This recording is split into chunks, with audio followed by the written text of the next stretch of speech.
Bonjour famille et amis de l'Église Tychos en France.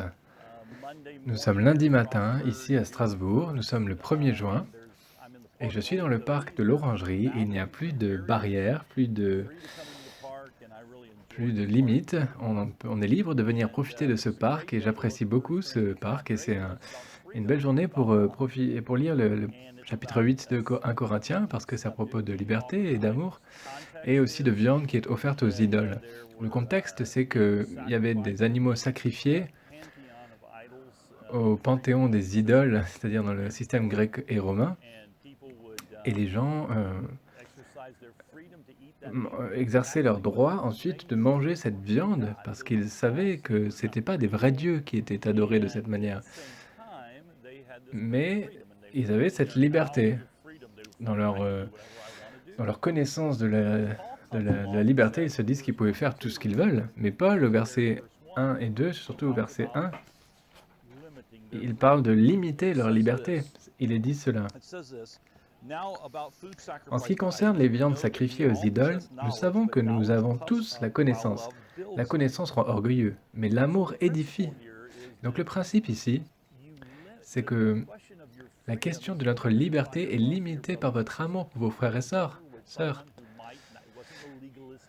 Si on avait quelqu'un qui n'est pas légaliste, mais peut-être que quelqu'un qui est sorti de cette pratique d'adorer les dieux païens, et ça aurait pu les refaire chuter dans cette pratique, et du coup, il ne faut pas donner le mauvais exemple en mangeant ces viandes. Donc Paul leur dit, moi je veux bien tout abandonner, je veux bien abandonner la viande complètement si ça peut aider mes frères et sœurs à ne pas retomber dans le paganisme.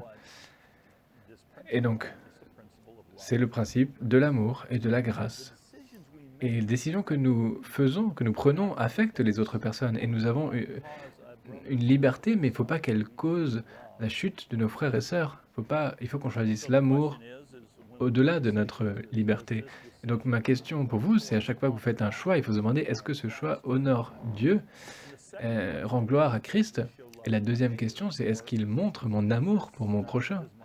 Ou est-ce que ma liberté va faire chuter mes frères et sœurs d'une manière ou d'une autre? Donc est-ce que ça montre l'amour, la grâce? J'essaye de trouver un bon exemple. C'est assez difficile, mais je vois plein de gens ici aujourd'hui qui ont un masque. Et bien sûr, il y a un débat autour du monde aujourd'hui. Est-ce qu'on doit porter un masque? On n'est pas obligé, on a la liberté de ne pas porter un masque dans beaucoup d'endroits aujourd'hui. Et c'est pas à propos de frères et sœurs qui sont faibles ou forts par rapport à des problèmes de paganisme, mais le problème, c'est que si ça rend votre interlocuteur plus à l'aise que moi, je mette un masque quand je suis avec eux, eh bien, je vais mettre mon masque parce que je les aime. Et cet amour est plus important que ma liberté. Et ça, c'est un choix que je fais.